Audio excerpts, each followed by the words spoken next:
ሰላም ውድ የሀበሻ ኢንተግሬሽን ሚዲያ ተከታዮች፣ ዛሬ ደግሞ አዲግራት ድረስ ተጉዘን እንቃኛለን። አብራችሁን ትዘልቁ ዘንድ ጋብዛችኋለሁ።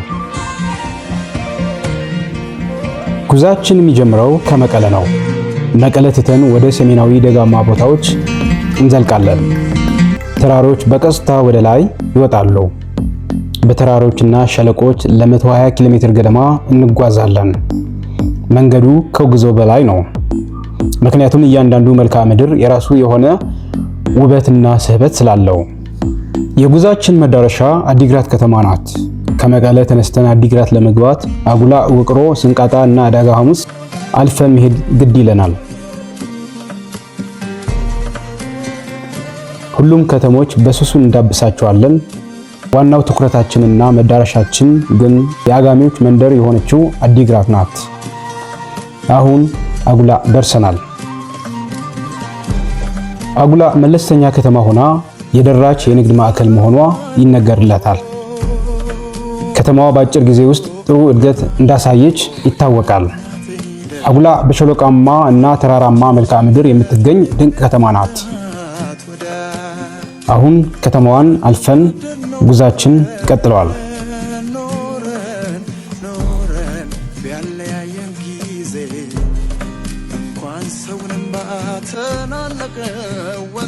ቀጥሎ ውቅሮ የእምነት ከተማ ትመጣለች። ውቅሮና አካባቢዋ በርካታ ታሪካዊና ሃይማኖታዊ ስፍራ ይገኛሉ።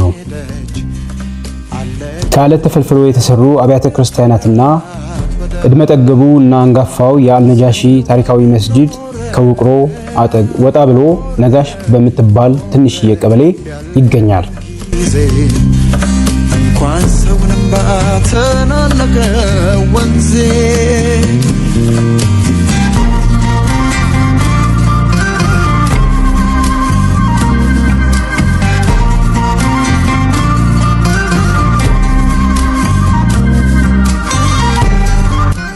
ከሺህ የሚበልጡ ዓመታት የመቻቻል የታሪክና የመንፈሳዊ ትስስር ምልክት ሆኖ ቆይተዋል።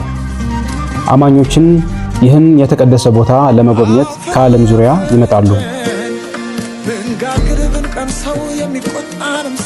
መንገዱ ይቀጥላል።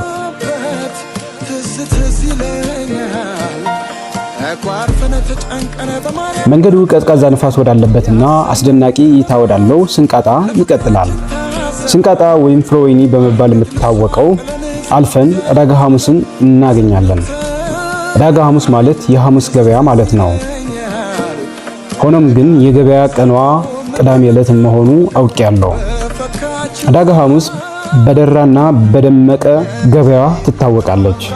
ዳጋ ሐሙስ ከአፋር ክልል በቅርብ ርቀት ስለምትገኝ ከተማዋ ብዙ የአፋር ክልል ተወላጆች እንደሚኖርባትና አንድ ላይ እንደሚገበያዩ ሰማሁ። ይህ ድንቅ ክስተት ነው። ተከባብሮና ተዋዶ አንድ ላይ እንደመኖር የሚያስደስት ነገር የለም። ከዳጋ ሐሙስ ከተማ አዲግራት ከሩቅ ትታያለች። ከምትተማመንባቸው የከበቧት ተራሮች ስር ተኝታለች። አዲግራት በጥንታዊነቷ ትታወቃለች።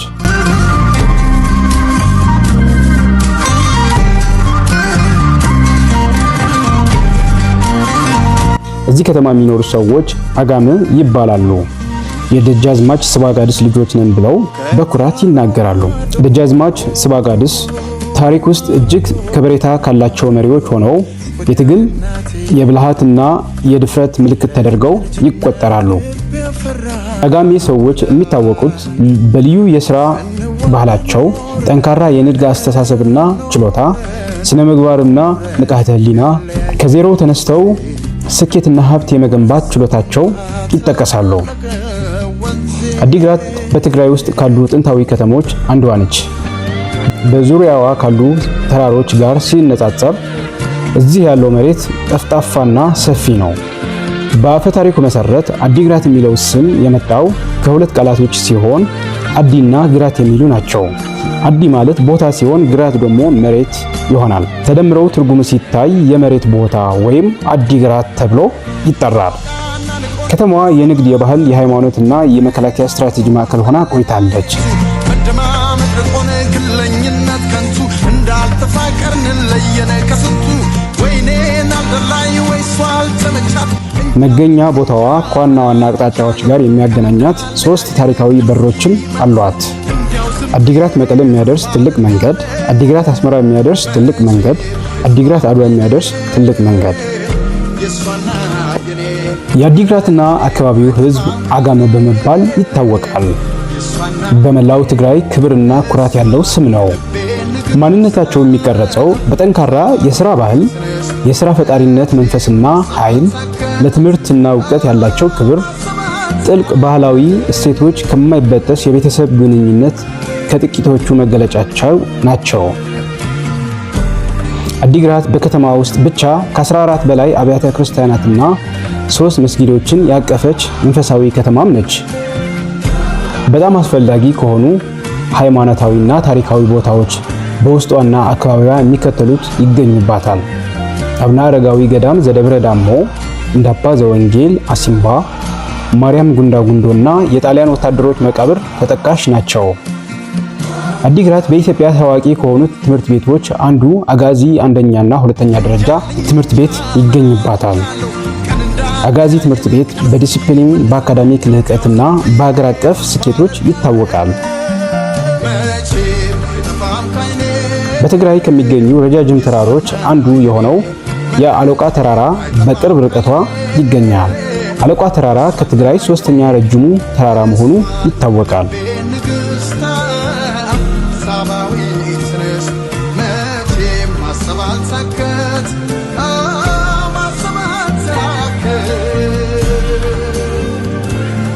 አዲግራት ዩኒቨርሲቲ ከተማ ውስጥ ከሚገኝ ግዙፍ ከፍተኛ የትምህርት ተቋም ነው። ዩኒቨርሲቲው በ2004 ዓ.ም ስራው በይፋ የጀመረ ሲሆን እዚህ ግቢ ውስጥ የተማሩ ከተለያዩ ክልሎች የወጡ ተማሪዎች ጥሩ ትዝታና ናፍቆት እንዳላቸው ያወራሉ። እዚህ ግቢ የተማረ ተማሪ ድንኳን ሰበራ በመባል የተለመደ በአካባቢው የሚከናወን ማንኛውም ድግስ ገብተ በአጋመ ባለሙያ ሴቶችና እናቶች የተዘጋጀ ጥህሎ፣ ጠጅና ጠላ ያለምንም ከልካይ የመቋደስ ጥሩ ልምድ አላቸው። በነገራችን ላይ ጥህሎ፣ ጠጅና ማር የአጋሚዎች መለያ ናቸው። እዚህ ከተማ ውስጥ ገናናና ዝነኛ የእግር ኳስ ክለብ አላቸው። ወልዋሎ እግር ኳስ ክለብ። ስታዲየማቸውም ወልዋሎ ተብሎ ይጠራል። አንዳንድ ሰዎች እንደነገሩኝ ከሆነ ወልዋሎ ማለት የሳር አይነት ሲሆን በከተማዋ ስታዲየም አካባቢ በብዛት ይገኝ እንደነበርና በኋላ ወደ አካባቢውና ቡድኑ ስም እንደተቀየረ አጫውተውኛል። አዲግራት 2 ለየት ያሉ መለያ ምልክት አሏት። በጥንታዊነቱ ዘመናት ያስቆጠረው የካቶሊክ ቤተክርስቲያን የሆነው ካቴድራል ቸርችና በቅጥር ግቢው የሚገኝ በጣም ረጅም ቁመት ያለው የደወልና የሰዓት መስቀያ ታወር። አዲግራት ውስጥ ሰዓት አይጠየቅም ይባላል። ምክንያቱም ከተማ ውስጥ እስካለህ ድረስ ከማንኛውም ቦታ ሆነክ ወደ ታወሩ ማየት ብቻ ነው የሚጠበቅብህ። በቀንዳሮ ተብሎ የሚጠራ ትልቅ ተራራ የተተከለ የ22 ሜትር ርዝማኔ ያለው ውብ መስቀል አላት። በማታ የሚበራ ሲሆን የመስቀልና ሌሎች በዓላት ሲኖሩ ለከተማዋ ትልቅ ድምቀት ይሰጣታል። ጉዟችን ይቀጥላል። ቸሩ ሁሉ ያሰማን። ሰላም ለእናንተ ይሁን።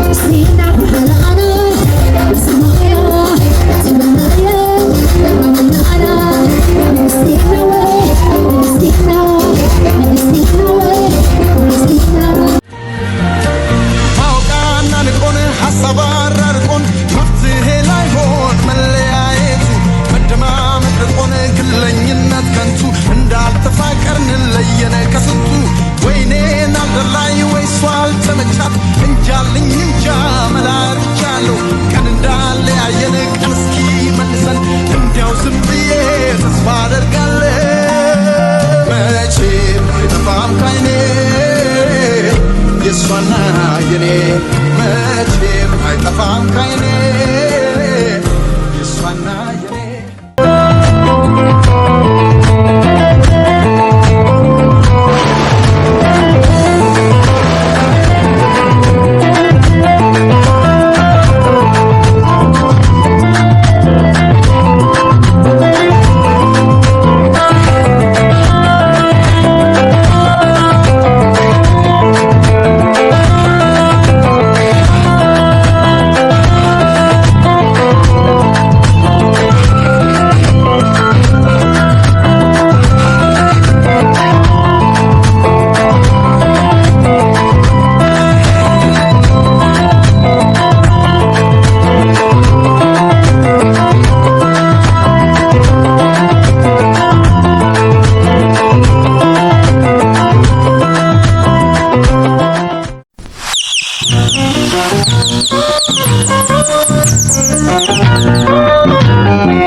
كبسم دبلي ولا بي مساخ خورنا يربلم للبا هيوت አይተርሐክን ቢኻብን ክንስ እንደበሊ ወለላ ልበይ መሳፍኮ ሊላ يربلم للبا هيوت አይተርሐክን ቢኻብን أعتت حليفو بمعدك تأمل ذا حيكين مركب فترتها كحات أبي ودرش يا أخي تنبري البوتا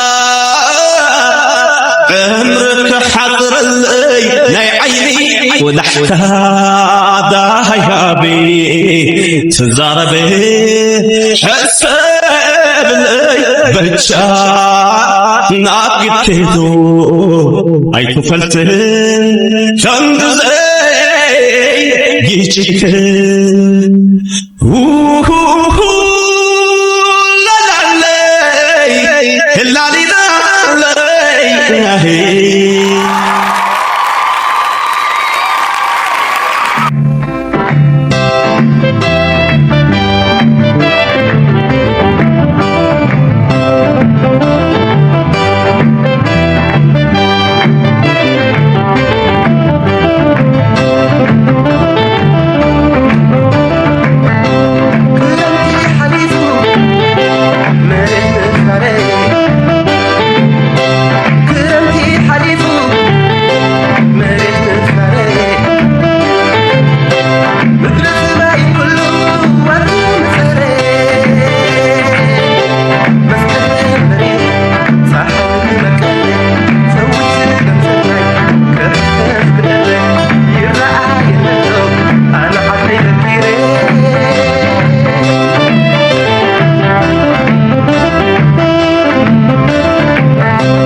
I need